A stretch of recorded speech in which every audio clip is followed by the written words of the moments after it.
So yeah, we'll start off. I'll introduce myself first, and then any faculty or staff who are present in our meeting, I would love for you to just unmute your audio and to say hello and introduce yourselves.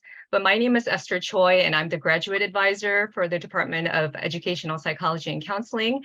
And I'm here basically to serve all of the prospective students and respond to any questions you might have about our general programs and as well as applications.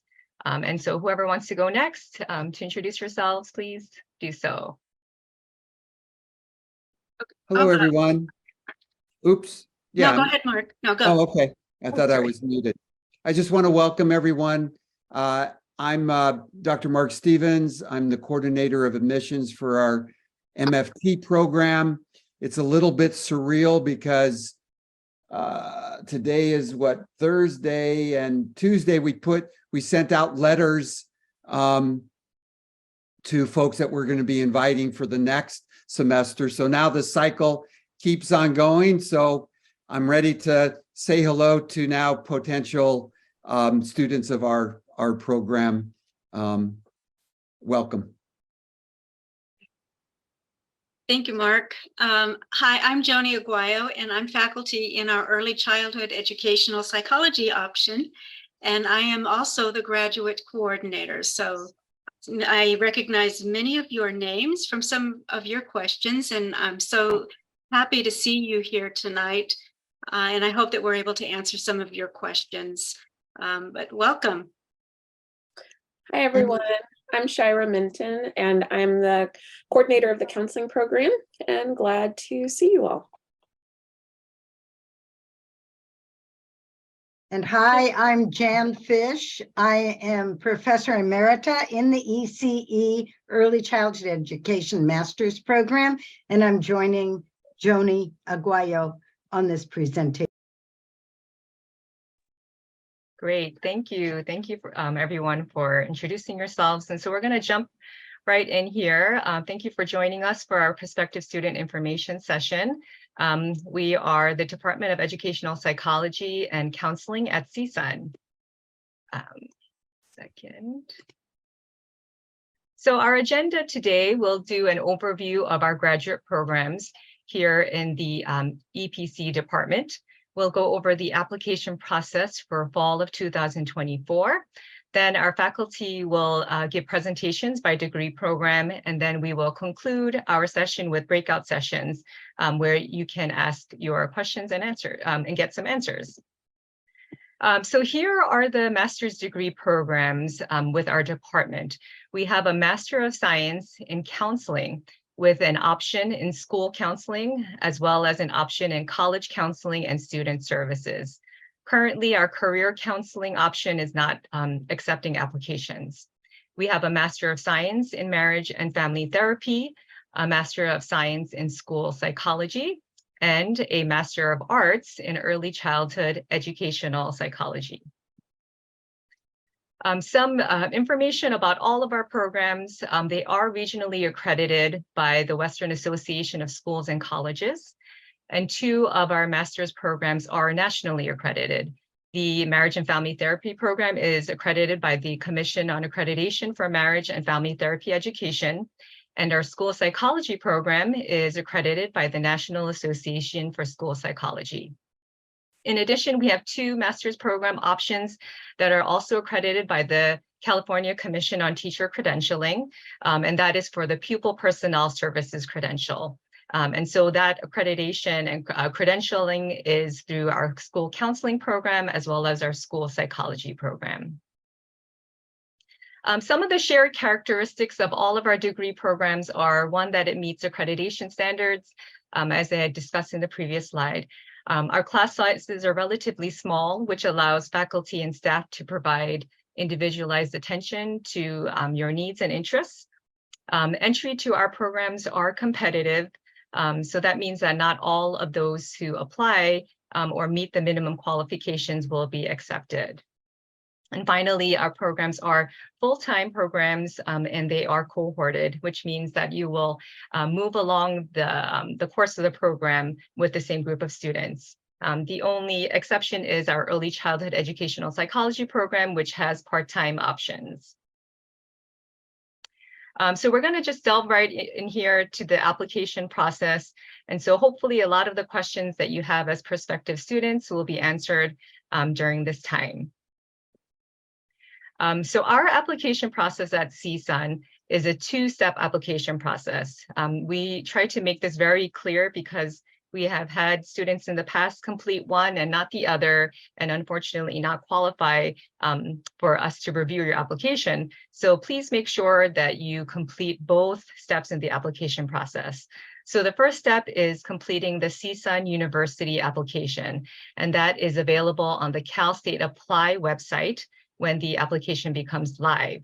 That is a link to the Cal State Apply application. And we ask that you complete this application before you move on to the department application. And so in order for us to make sure that you've done that, we're going to ask that you upload a confirmation page after you complete that Cal State Apply application and upload that confirmation page on the department application. So once you complete that, you'll move on to the EPC department application, and that will be through a different site. It's the CollegeNet or Apply Web website. The link for this application, as well as the Cal State Apply application, will be live on our prospective student page when the application window opens. And we'll talk about the application windows in a few slides. If you're already enrolled at the present moment as a CSUN graduate or post-bac student, then you do not need to reapply. What you would do is you would submit what we call a change of objective form. Please note that this does not apply to students who are in their final year in undergraduate coursework. So it really applies just to CSUN graduate or post-bac students. So we're going to go into all of the application requirements, starting with transcripts. There are two sets of transcripts that you will need to submit. Your official transcripts from all colleges and universities that you've attended should be sent directly to CSUN's Office of Admissions and Records. This does take some time to process, maybe 6 to 8 weeks. So, make sure you plan accordingly. And in terms of the colleges and universities attended, it is important that the college and university that you've attended was a regionally accredited institution. If you have questions about that, you can contact your college or university to confirm that. In addition to official transcripts, you will need to upload unofficial transcripts to the department application. And so that could be something, a printout from your student portal or a copy that you have on hand. Next up is our statement of purpose. You will write and upload a statement that explains your professional and personal goals. You will use up to 2 double-spaced printed pages. And so when you get to the department applications, there will be very specific instructions for how to, how to fill out or how to complete that statement of purpose. So please follow the directions carefully and respond to all the prompts on the application. And it is very important that you respond to every question that is being asked. Next is your current resume. So upload a resume of your experiences up to date, and you will include both relevant paid and unpaid experiences. Okay, moving on, we do require recommendations. They are slightly different per program, so you would just want to look at the program of your interest and see. So for college counseling and school counseling, as well as early childhood educational psychology, 2 recommendations are required. And your references may submit the recommendation form, or they can submit a recommendation that's written on letterhead. For school psychology applicants, you will need to submit 2 letters of recommendation on letterhead only. For marriage and family therapy, they are asking for or strongly encouraging 3 letters of recommendation, and a minimum of 2 letters of recommendation must be received by the submission deadline. Now, your references may be professional, such as someone who knows you in a professional setting, such as your employer, or it can be academic, such as your professor. And the way that this works is that instead of collecting the recommendations, what you do is you will provide the names and contact information for your recommenders on the department application. And then the CollegeNet system will contact your references directly and ask them to upload their recommendations.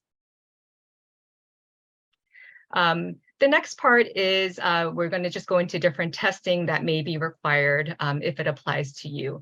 This is one big change that has changed since our last application period. So if you are aware of what our application requirements were last year, they are slightly different for fall of 2024. So be careful to read all the details here. But for marriage and family therapy, the GRE general test is required for applicants whose cumulative undergraduate GPA is below a 3.0. So if it's a 3.0 or higher, it is not required. For school psychology, it's the same. The GRE is required for applicants with a cumulative undergraduate GPA below a 3.0. If you're applying to college counseling or school counseling, the GRE is required if your undergraduate GPA is below a 3.0. However, it is not required if you have a previous master's degree.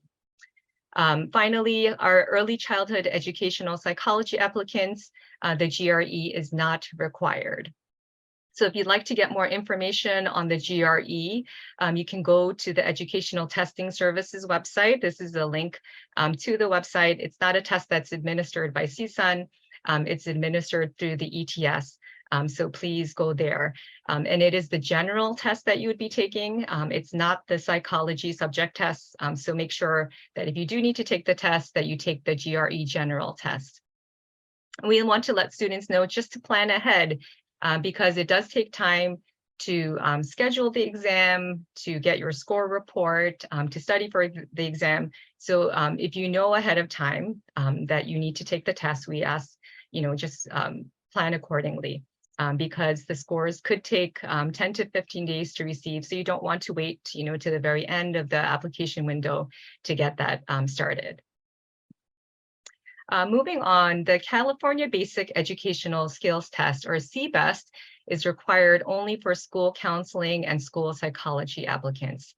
It's not required to have been completed when you apply. However, students will take the exam within their first year in the program, or they'll show evidence of meeting basic skills via accepted tests. Then we have the TOEFL, which is only required of students whose bachelor's degree was awarded at an institution where the primary language of instruction was not English. If you are an international applicant, there are some other steps that you need to take. So make sure that you are contacting the Office of International Admissions. That's their email there, and make sure you contact them for additional information. The next part of our application requirements for all of our programs is that we do have prerequisite courses that are required. So this is just a quick overview. When we get into our breakouts for each of our programs, they will go into more detail about this, but just to kind of give you a quick bird's eye view of what the prerequisites are. So for college counseling and for school counseling, there are 2 prerequisites. For marriage and family therapy, there are now 2 prerequisites as well. This has changed from the last application season, so now it's 2 prerequisites. School psychology requires 4 prerequisites, and early childhood educational psychology also requires 2 prerequisites. We get the question a lot, where do we take these prerequisite courses? How do we complete them? So you have some options. You can take the prerequisites at CSUN. If you're not a CSUN student, you can only take the prerequisites at CSUN during the summer session, and that's available through CSUN Seng College. I know from just checking that I've seen that the summer for this summer of 2023, the summer classes are available on the website. So if you are thinking to take the prerequisites over this summer, you can go ahead and check out the Seng College website. The other option is that you could take a course equivalent at another college or university on our pre-approved course substitution list. I've included a screenshot here of just what that substitution list looks like. And this is just some of the community colleges where we have pre-approved courses that would be equivalent to our prerequisite courses. So there are different CSUs, community colleges, and UCs on this list. So it's a pretty extensive list. It would be a good place to start if you are looking to take the prerequisites at a different college. So the courses must be completed, the prerequisite courses must be completed no more than 7 years prior to the time of admission, and you must have received a grade of B- or higher. Now, all of the courses must be completed before entry. This means that you can still apply to the program even if you have not completed the prerequisites. And on the department application, there will be a section on prerequisites, and you can indicate the status of your prerequisite coursework. So for example, if you've taken it, whether it's currently in progress or you plan to take it. We do, however, recommend completing the prerequisites earlier just to help strengthen your application and to help you stand apart from other candidates. If you have taken the prerequisites, we do ask that you highlight those prerequisite courses on your unofficial transcripts so that they can be reviewed when the admissions committee looks at your transcripts. Let's say you have another option where you've taken a course and you believe that it is similar to one of the courses that are our prerequisites, but it's not on our prerequisite list. It's not one of the CSUN classes. What you could do is on that last bullet point, we have what we call a prerequisite course substitution form. You can submit that form to our department office along with a copy of the syllabus, a catalog description, and your transcript if you already took the course. And we can review it and see if it is equivalent. If it is approved to be equivalent, then that can serve as your prerequisite. The next part of our application process is the program interview. So in addition to the application, an on-campus or a virtual interview is required for admission. This is by invitation only. Because of the large number of applicants that we receive, unfortunately, we cannot interview all applicants. However, if you are selected to come in for an interview, you will be notified sometime, I would say in February, if you've been invited.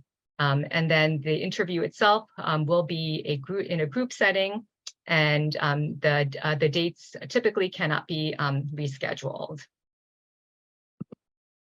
So here are our application deadlines. So if you're looking on the left side, our application window for all of our programs except early childhood. As I mentioned before, for fall of 2023, the application is closed. So we are not accepting applicants for this upcoming fall. But for the fall of 2024, the application window will open on October 1st, and it will close on December 15th. For early childhood applicants only, we are still accepting students into the program for the fall, and that deadline is April 14th. The ECE program also admits in the spring semester, and that deadline is August 1st through November 3rd. And then for the fall of 2024, it's October 1st through April 12th. This is just another reminder in terms of where to submit all your materials. So you're looking at your supplemental application materials, such as your recommenders, contact info, test scores, resume, personal statement, and unofficial transcript. All of those will be uploaded to the department application on ApplyWeb or CollegeNet. If you're deciding to submit a prerequisite course substitution form, that you can just email directly to our department. So we've included a slide here just to give you an overview of admissions, kind of going over everything that I just shared. But to start off with, it helps to attend an information session, as many of you are. And at the time of attending one of the sessions, if you notice, your undergraduate GPA is below a 3.0 and you need to take the GREs, we recommend scheduling and taking it. In addition to taking prerequisites, if you can get a start on it. The application portal will open on our website on October 1st, upon which you should complete both applications, the CSU apply application and department application. Then you will complete all the application requirements by the application deadline of December 15th. If you are invited for an interview, that will happen sometime in February. Then admissions decisions are typically sent between March and May. And then if you are an admitted student, you would need to complete any missing prerequisites before starting in the fall. And then that starts usually at the end of August. Here are some ways to strengthen your application for admissions. The first one seems very simplistic, but it is to follow all application directions and deadlines. And so if you if you do that, that's definitely a positive. There are, simple things that you can do to make sure that your application is read and that it is complete. The next thing is planning required testing ahead of time. And so that refers to the GRE or the TOEFL if you need to take it.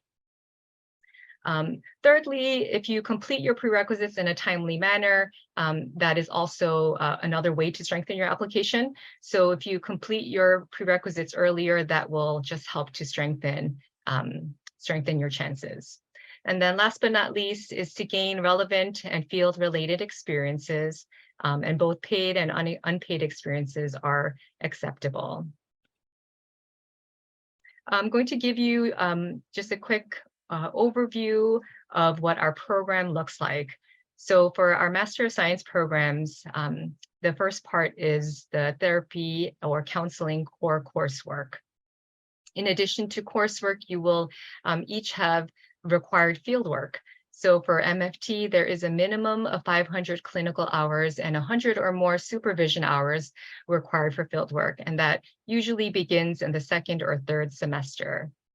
For the counseling programs, that's school counseling and college counseling, 800 hours minimum are required, and that is required by the California Commission on Teacher Credentialing for school counseling.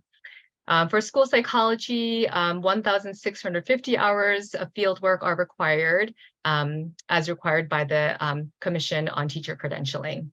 And then your program will conclude with a culminating activity requirement, and you have the option of a comprehensive exam, a thesis, an e-portfolio, or a project. In terms of scheduling, and when your classes are, when you should expect to take classes, this is just a tentative look at what the scheduling is like.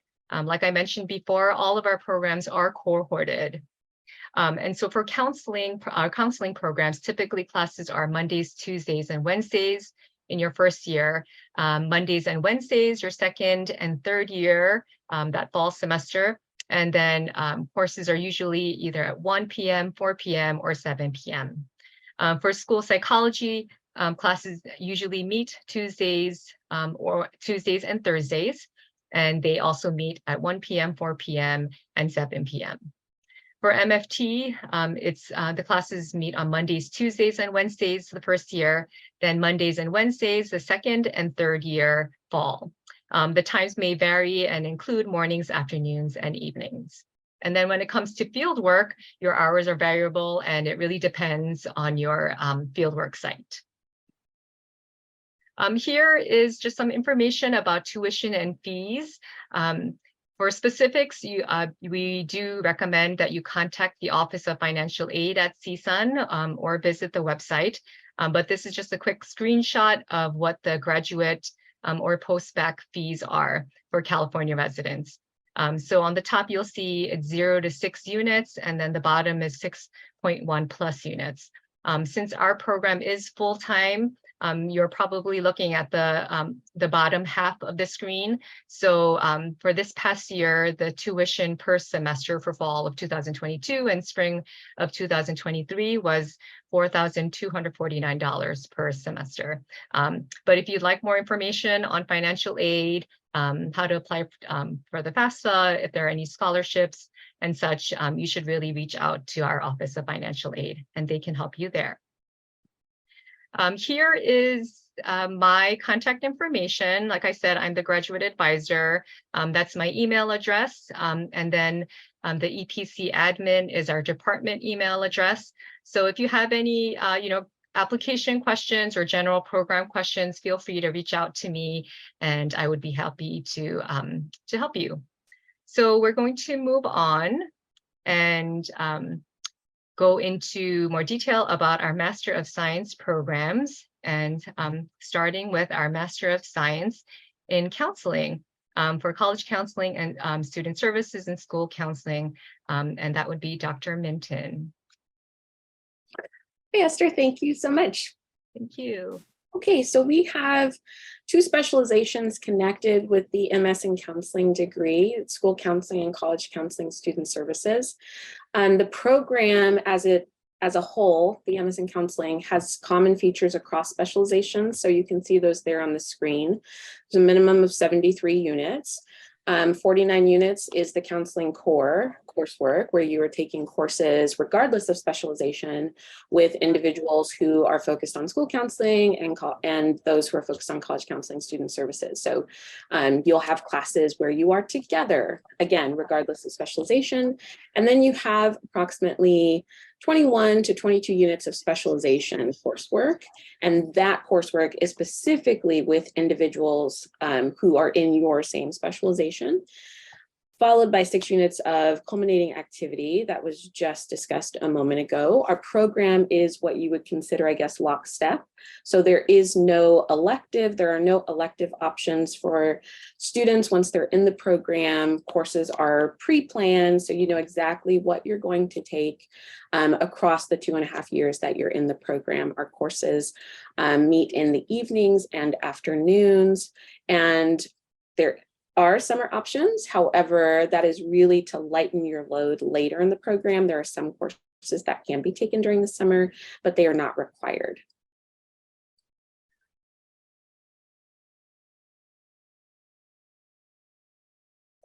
So this is a breakdown, as you can see, the structure by year 1, year 2, and year 3. Now in year 3, it's only 1 semester because the program is 2.5 years. So you start in the fall and you conclude in a fall. So you don't do a full 3rd year, you only do the 1st semester of the year, of the 3rd year. So practicum experience is year 1. That's when you also have classes on Mondays, Tuesdays, and Wednesdays.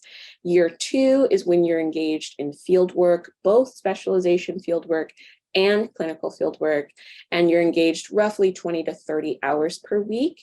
And in that final fall semester of the 3rd year, you likely will be engaged around 15 to 25 hours per week at a field site. These are common characteristics of applicants to the program. So minimum eligibility GPA is 2.75. Of course, we do look for applicants with a GPA above a 3.0. However, that if your GPA is below a 3.0, that doesn't automatically rule you out from consideration. So I want to make sure that that's clear. We also definitely encourage prerequisites to be completed prior to the time of application. And it is really nice for individuals to have experience with diverse groups, diverse populations, those who are racially minoritized, maybe sexually minoritized individuals, differently abled individuals. So any population that has been historically or traditionally marginalized in our society is wonderful if applicants have experience, volunteer or paid, with individuals, because you're going to be working with very diverse groups of people in your work as counselors. Prerequisites have already been reviewed, EPC 451 and Psych 310. Those are the 2 prereqs for the program. And these are common program themes. So social justice, advocacy, leadership, ethical practice, multicultural awareness, counseling theory to practice. Those are all foundational core components that are embedded throughout all of our programs. And so especially the first 2, social justice and advocacy, it is not only right? We're not into just buzzwords and talking the talk. We want folks who are going to walk the walk. And so those who are going to critically engage and interrogate and disrupt and understand how these different dynamics are really affecting students in schools, both P-12 and higher education, and in clinical settings, and be prepared to intervene and engage with those individuals. So that is a very strong focus in the program, and you'll notice that from day one. So for school counseling applicants specifically, we are looking for individuals who have some type of experience in a P-12 public school setting. And again, that can be volunteer or paid, but just so you have not like a knowledge base, a foundational understanding of what the school environment is like. We also are looking for applicants who really do have a strong interest in developing counseling skills, because where you work in a school, or when we get to college counseling in a moment, that is irrelevant. It really is about how you have developed those very strong counseling skills so you can again intervene and engage with individuals to promote healthy development and through the counseling process.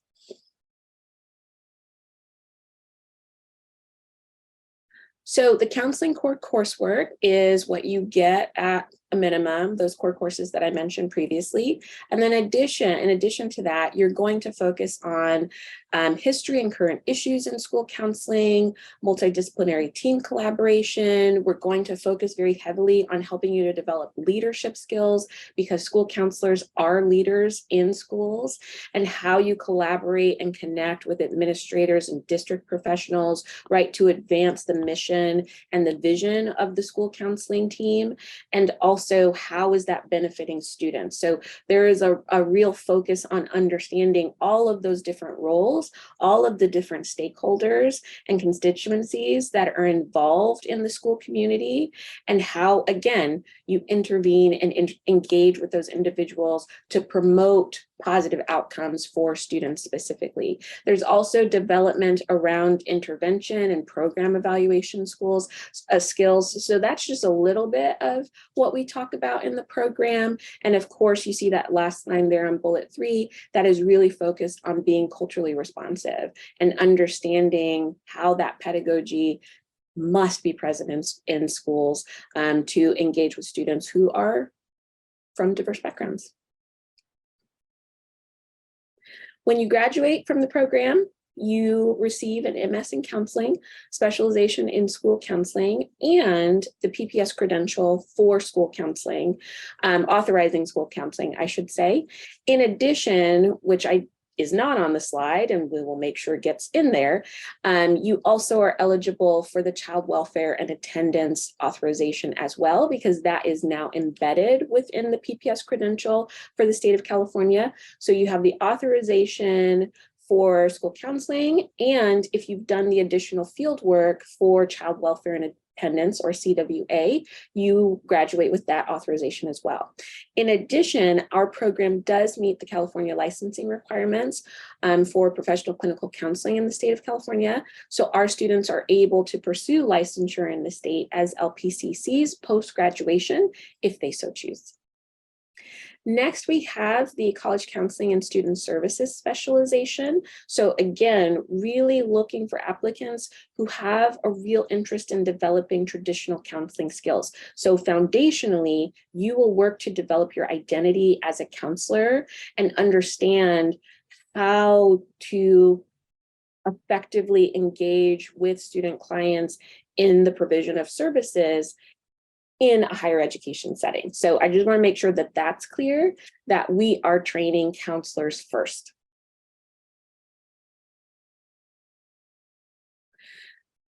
This is in addition to that core of counseling coursework that students receive in the program, there's also a focus on student development theory and application, administration management, and again, leadership skills in the field of student affairs.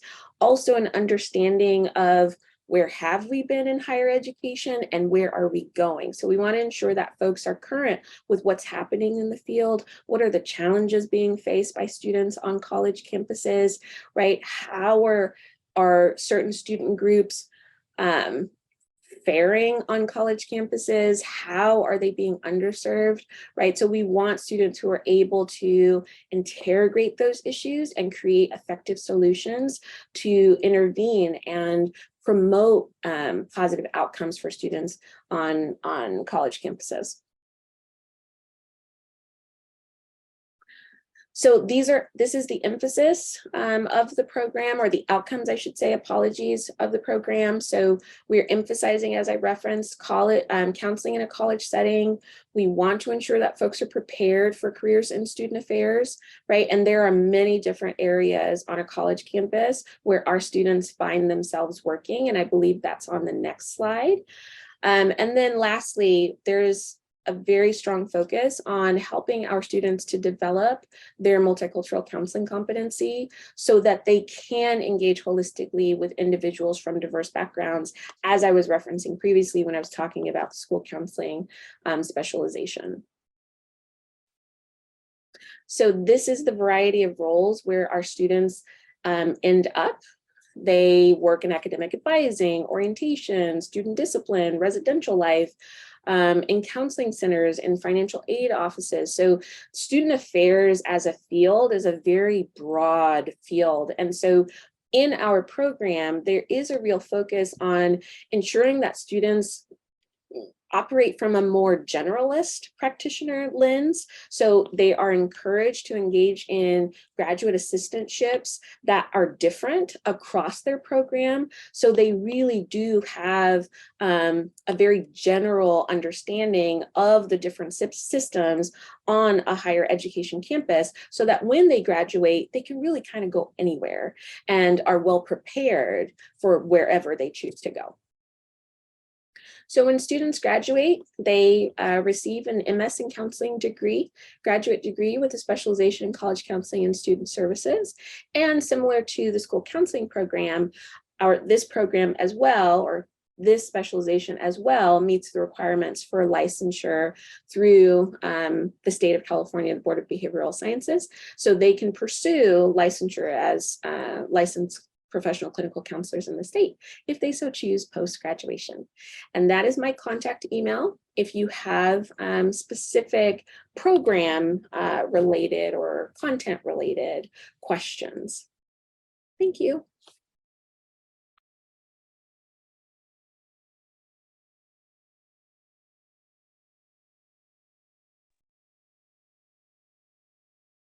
Okay, so I'm just checking. I don't see all of the participants, but is Dr. Leija Rodriguez in yet? I am here. Can you hear me? Yes. Oh, great. Thank you.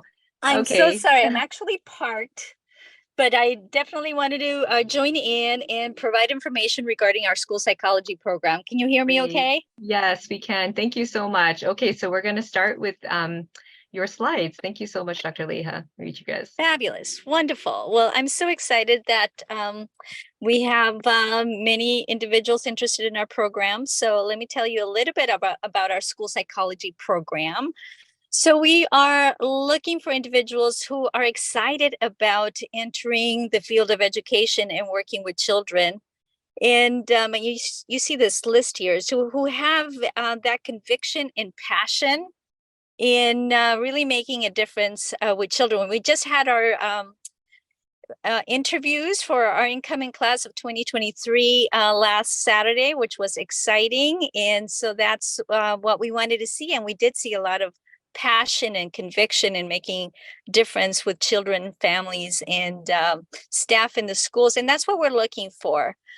So we would like those individuals to have some experience in the public school setting, and sometimes, and also in the mental health setting. So those individuals that have maybe have been paraprofessionals or have volunteered or have volunteered in the therapy session, in therapy areas as well, are good candidates for our program. Our program is a full-time 3-year program.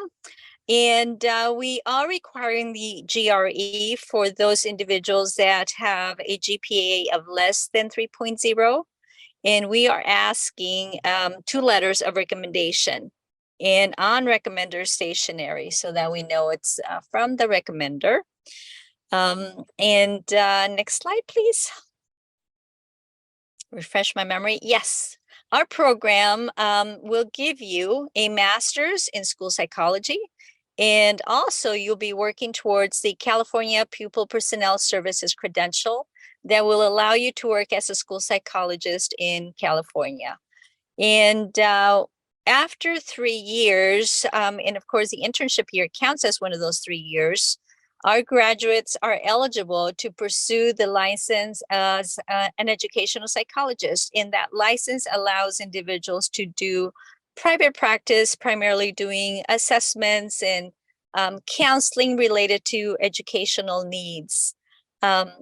So that there is an additional, of course, experience. You do need to pass an exam.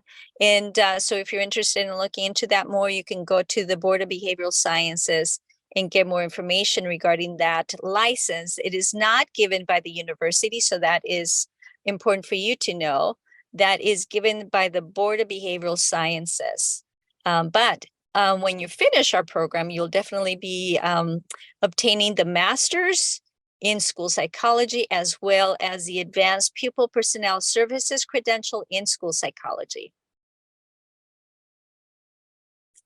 So we do have 4 prerequisites, and this is important to provide the foundation. You're going to continue to gain a foundation in school psychology the first year, but the 4 prerequisites that we're looking for is the EPC 314, which is the Psychological Foundations course, and that we do offer that through our department, as well as the EPC 451, which is the Fundamentals of Counseling and Guidance. And we do offer that through our department. 2 other courses that we're looking for, the EPC 430, which is the Development and Learning in Early Childhood Education, but there is certainly a list. This is a course that's not offered often, but there's a list of substitutes that can be provided, and we're looking for certainly that interviewing, the counseling experience, and of course the EPC 600, which is the Educational Statistics for Research and Measurement.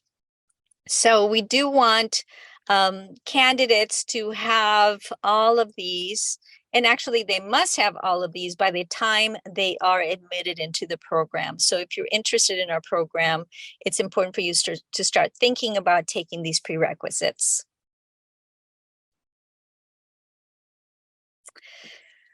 I mentioned that our program is a 3-year full-time program. There are 72 units that are required. Our program is a NASP-approved program, which means that our graduates will be eligible to get the national certification as a school psychologist, which allows candidates to practice in other states. And that is really convenient. Our program requires, and actually this is a state requirement for the credential, of at least 450 fieldwork hours. In our program, we require students to do this the 2nd year, which means that students need to be available 1 to 3 days per week to do those fieldwork hours their 2nd year. The state and also NASP, the National Association of School Psychologists, require at least 1,200 hours of internship hours. And in our program, that is usually done the 3rd year. And so the 3rd year is really devoted to the internship. So students need to be available 4 to 5 days per week. It is a full-time internship. In regards to whether it's paid or not, it ranges. There's many districts that offer a paid internship, and there's some that don't. So it certainly is a matter of where the student is, what the needs are, and also the student's progress. But certainly there's a range of paid versus non-paid internship. Our program is cohorted, which means that every student, every cohort that starts together, they basically take classes together. Our classes are typically Tuesday and Thursday, although their second year, they also have, I believe it's a Wednesday class. So the second year, they actually need to come to campus 3 years, 3 days. What am I talking about? I'm looking at the year here. Second year, I already mentioned, right, that you need to do at least 450 hours of fieldwork. That translates to 2 to 3 days. And of course, the third year, I mentioned that you need to be available 4 to 5 days because that would be the full-time internship. That again, it's required by the state in order to get your credential, and it's also required by NASP. All right. So our program is designed and organized around 8 strands that focus on assessment, learning and instruction, counseling, consultation, prevention and intervention, research, professional development, and law and ethics. And so again, the first year is providing you with various classes to provide that foundation. And a lot of it will be counseling based. And so that the second year, it's more focused on assessment, consultation, and prevention and intervention. Actually, we also start the first year. And of course, law and ethics, because that's a foundation, and professional development. So that it is developmental in nature, providing you with a foundation your first year. The second year, you actually do the things that we talk about in fieldwork, and of course in internship you're expected to be semi-independent. All right, so here are our contact informations. You can certainly contact Dr. Alberto Ristori, or you can contact me if you have any questions, and we have a Zoom link for those of you that are interested in the school psychology program. My apologies, I've actually had an appointment that lasted way longer than I expected. So I would like to see some of you. So I am going to ask for those of you that are interested in school psychology to meet me in the Zoom link that will be given to you. Just let me get home. So let's just move it to 6:30 if that works for you. If that does not work for you, please email me and we can set up a time to meet. Thank you.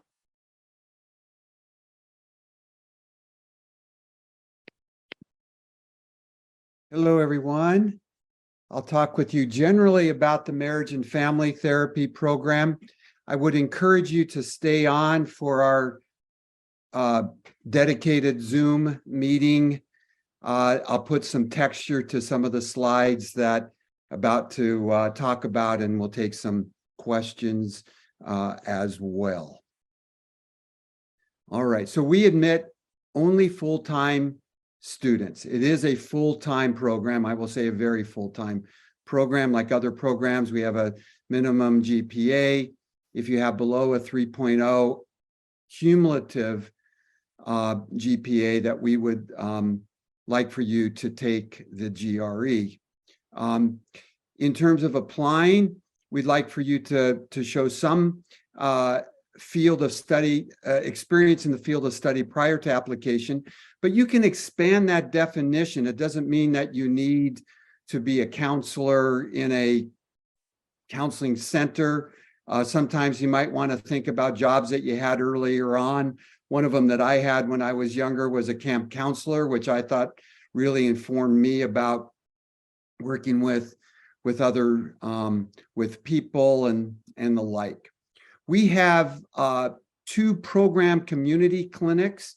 One is, they're both through Strength United, or they're coupled with Strength United and in our Mitchell Family Counseling Clinic, which is on campus. We are COAMFTE national accreditation. The degree is recognized in all states. And as other programs, graduating for our program allows you to sit for the licensing exam in both to become a licensed marriage and family therapist and or a licensed professional clinical counselor. This is our website. we'll talk a little bit more about how to gain information about our program. So I would say that about 80% of our students graduate in 2.5 years. Some of it is out of your control, that you might not get enough hours at your field work, and it means that going an extra half a year. There will be some courses that you will need to take in the summer. As mentioned, you'll need 500 clinical hours. I can answer any questions about that in our Zoom link. So the students, you all graduate with an MS in Marriage and Family Therapy. And for those of you that want to pursue state licensure, you must apply to the State Board of Associate registration. That happens after you graduate, complete postmaster's clinical hours, and sit for the written exams administered by the state board. We have 2 prerequisites that are required, 451 and 310, abnormal psychology and fundamentals of counseling and guidance. The year 1, you're attending classes full-time. Most likely they will be on Monday, Tuesdays, and Wednesdays. We cannot guarantee you that. Some of our students start field work at the program's field sites during the 2nd semester, but there's only like 16 slots for that. So there's a small percentage that do that. Working full-time outside of the program is generally not possible due to academic and fieldwork requirements. This is very, very true once you go out on your field placement. Year 2, you attend classes full-time on Mondays and Wednesdays, some Tuesdays, and then you'll be working as a trainee in your fieldwork site between 15 and 20 hours a week. I will say to you that the sites oftentimes have hours that they want you to work, and many of them do not have sometimes the flexibility to say, well, can I work only these hours or these hours? Sometimes they have trainings at a particular hour, so you'll have to work with them on that. But you'll actually have to work with, if you're doing some work, doing some paid work on the outside, you'll have to work with your employer about how flexible they'll be to be able to come in for you to be able to work at the field placement sites. The 3rd year, students attend classes full time. You're on your field work, and you start to actually at the end of your 2nd year, you start to get ready for your accumulating experience, which is either a thesis, a project, or what most people do is a comprehensive exam, about 95% of our students. What are our outcomes? We want you to develop competency in systemic and contemporary therapy theories, develop a foundation in the field's evidence-based research, and we want you to be able to provide individual, couples, family, and group therapy to diverse clients in a variety of community mental health settings. As other programs, we focus a lot on working with diverse populations. Last note, because of the number of applicants, we do not have the capacity to meet with you to discuss your application. We get anywhere between 200 and 400 applications. We don't have the capacity to arrange for you to meet with any of our current students or alumni or to sit in our class. MFT faculty will not return phone calls, only emails. And please remember to read our website carefully. Most of your questions are answered on these websites. And that's my contact information.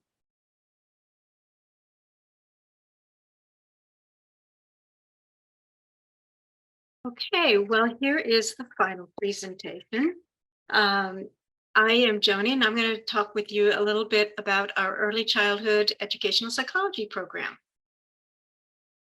So our program is in the fall, we will be starting our new program, which is a 39-unit program. 33 units are our core classes, and 6 units are from the culminating experience. And we don't have electives. All of the courses are, as Dr. Minton had described earlier, lockstep, which means that everybody takes the same classes and we offer them in a specific order and such. And so our classes are also offered in the late afternoon and evenings. For example, our first year cohort will meet on Wednesdays from 4 to 7 and 7 to 10.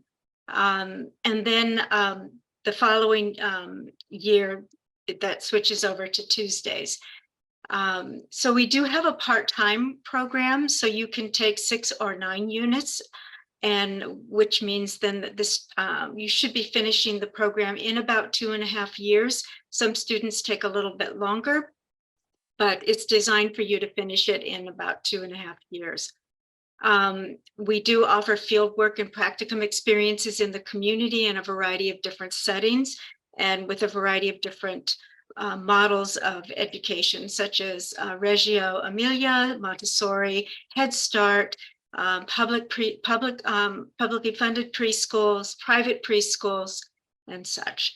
And we are currently working on with our college in developing the new pre-K3 early childhood specialist credential that will be offered in the state of California. And so that will be an option that we hope to be able to provide by fall 2025.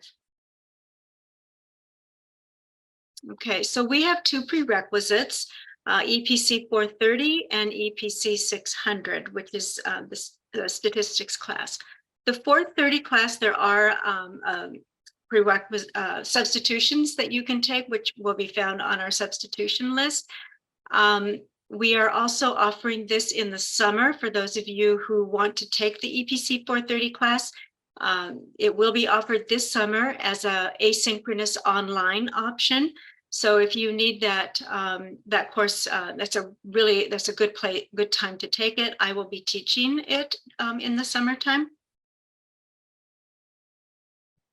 And all of our courses are aligned with our National Association for the Education of Young Children standards. This is our primary body that determines what our qualifications should be and our professional standards in our field of early childhood education.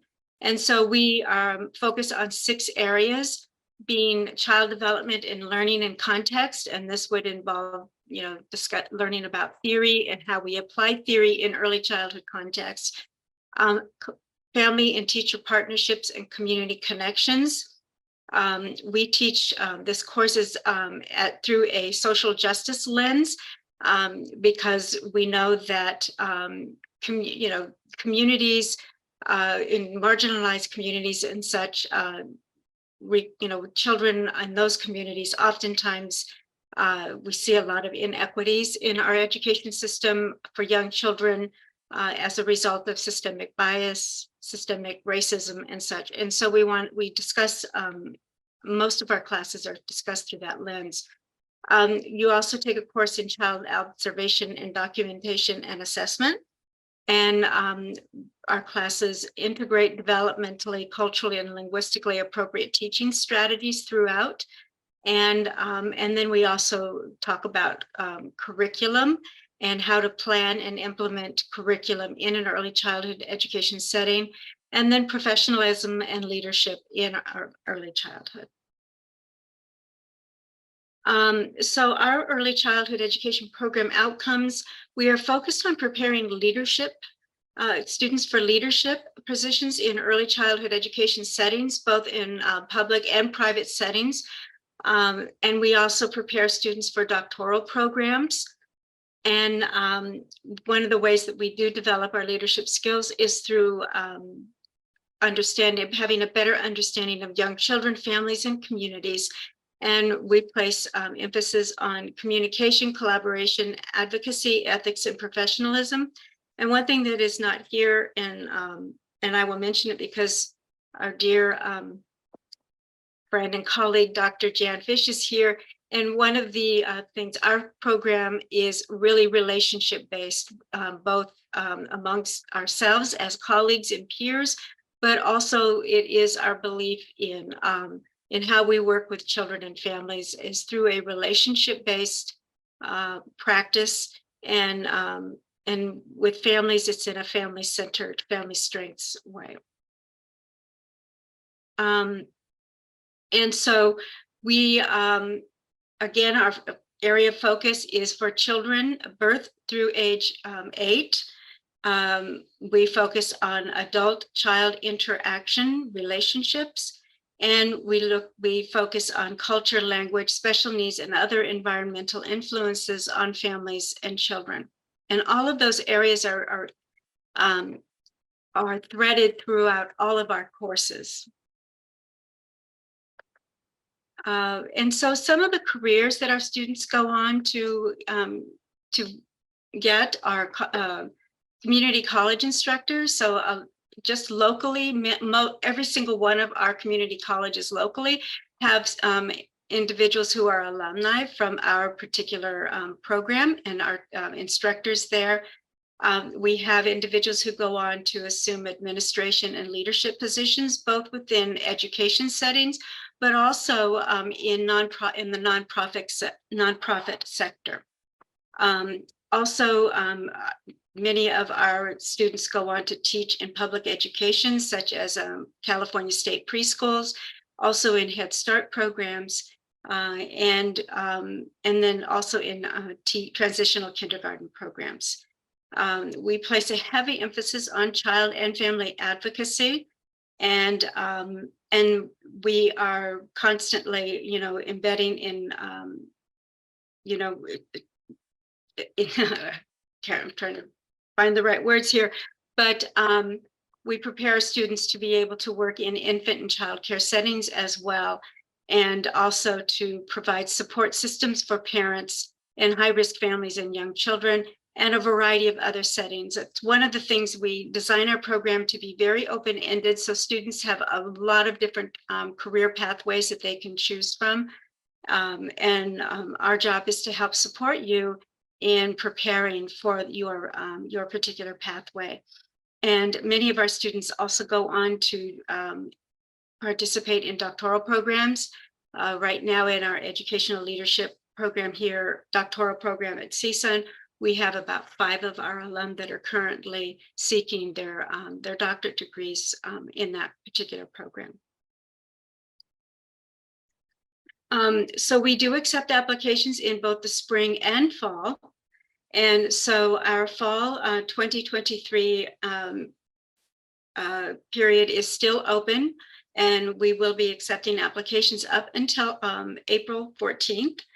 And the spring period, if you wanted to apply for our spring 2024 semester, that application period is August 1st through November 3rd.